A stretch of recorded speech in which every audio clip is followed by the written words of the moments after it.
نماز جنازہ کے فرائض و سنن کیا نقل کیے ہیں؟ چنانچہ نماز جنازہ میں 2 چیزیں فرض ہے اور 3 چیزیں مسنون ہے۔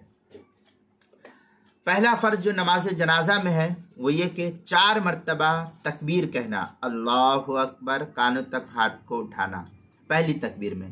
دوسری تکبیر میں کانوں تک ہاتھ کو اٹھانا نہیں ہے، دوسری تکبیر میں صرف اللہ اکبر کہی جائے گی۔ تو پہلی تکبیر اللہ اکبر، دوسری تکبیر اللہ اکبر، تیسری تکبیر اللہ اکبر، چوتھی تکبیر اللہ اکبر، یہ 4 تکبیریں فرض ہے نماز جنازہ کے اندر۔ دوسرے یہ کہ فرضیت میں نماز جنازہ کھڑے ہو کر کے پڑھنا، یہ 2 چیزیں نماز جنازہ کے اندر فرض فرمائی گئی ہے۔ پہلا 4 مرتبہ تکبیر کہنا، دوسرا قیام کا کرنا، دوسرا قیام پر قدرت کا ہونا، کھڑے ہو کر کے نماز جنازہ کو ادا کرنا۔ اور 3 چیزیں نماز جنازہ کے اندر مسنون قرار دی گئی ہے، 3 چیزیں۔ پہلا یہ کہ اللہ تعالیٰ کی حمد و ثنا بیان کرنا، جس کو ہم ثنا کہتے ہیں، سبحانک اللہم و بحمدک و تبارک اسمک و تعالی جدک و لا الہ و جل ثناؤک و لا الہ غیرک، یہ اللہ تعالیٰ کی حمد و ثنا کرنا، یہ پہلی چیز مسنون ہے۔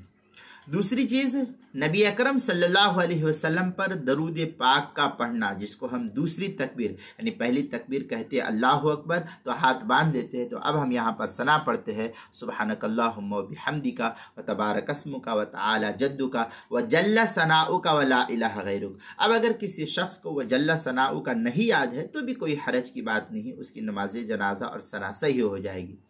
پہلی تکبیر میں ثنا پڑھنا، دوسری تکبیر جب کہی اللہ اکبر، اب ہاتھ تو نہیں اٹھانا، تو دوسری تکبیر جب اللہ اکبر کہی ہے تو دوسری تکبیر میں نبی اکرم صلی اللہ علیہ وسلم پر درود پاک کا نذرانہ پیش کرنا، یعنی اللہم صلی علی محمد وعلی آل محمد کما صلیت علی ابراہیم وعلی آل ابراہیم انک حمید مجید، اللہم بارک علی محمد وعلی آل محمد کما بارکت علی ابراہیم وعلی آل ابراہیم انک حمید مجید، یہ دوسری تکبیر کے بعد ثنا پڑھنا۔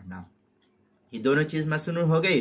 اور تیسری چیز میت کے لیے دعا کرنا، یعنی اللہم اغفر لحینا و میتنا و شاہدنا و غائبنا و صغیرنا و کبیرنا و ذکرنا و انسانا، یہ اس طریقے کی یہ دعا کا پڑھنا، یہ 3 چیزیں مسنون ہے۔ پہلی چیز ہے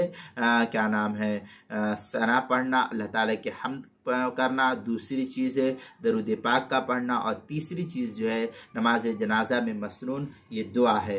2 چیزیں فرض ہے اور 3 چیزیں مسنون ہے جنازے کی نماز میں۔ یہ تفصیل پوری میں نے آپ کو بتلائی ہے اس کے اندر، چنانچہ فتاوی شامی در المختار کے اندر ہے، وَرُكْنُهَا شَيْئَانِ التَّكْبِيرَاتُ الْأَرْبَعُ وَالْقِيَامُ وَسُنَنُهَا 3 التحمید والثناء والدعاء فیہا۔ در المختار میں آگے یہ در المختار کی عبارت، آگے شامیہ میں فَكَانَ عَلَيْهِ أَن يَذْكُرَ الثَّالِثَ الصَّلَاةَ عَلَى النَّبِيِّ صلی اللہ علیہ وسلم، اس طریقے کی عبارت جو ہے فتاوی شامی جو زکریا بک ڈپو دیوبند کا ہندی نسخہ اس کے تیسری جلد صفحہ 105، بیروت کا چھپا ہوا نسخہ اس کی تیسری جلد صفحہ 99 اور 100، تحتاوی علی مراقی الفلاح اس کے صفحہ 320، کتاب المسائل اس کی دوسری جلد صفحہ 89 پر 79 پر اس کو نقل کیا گیا ہے۔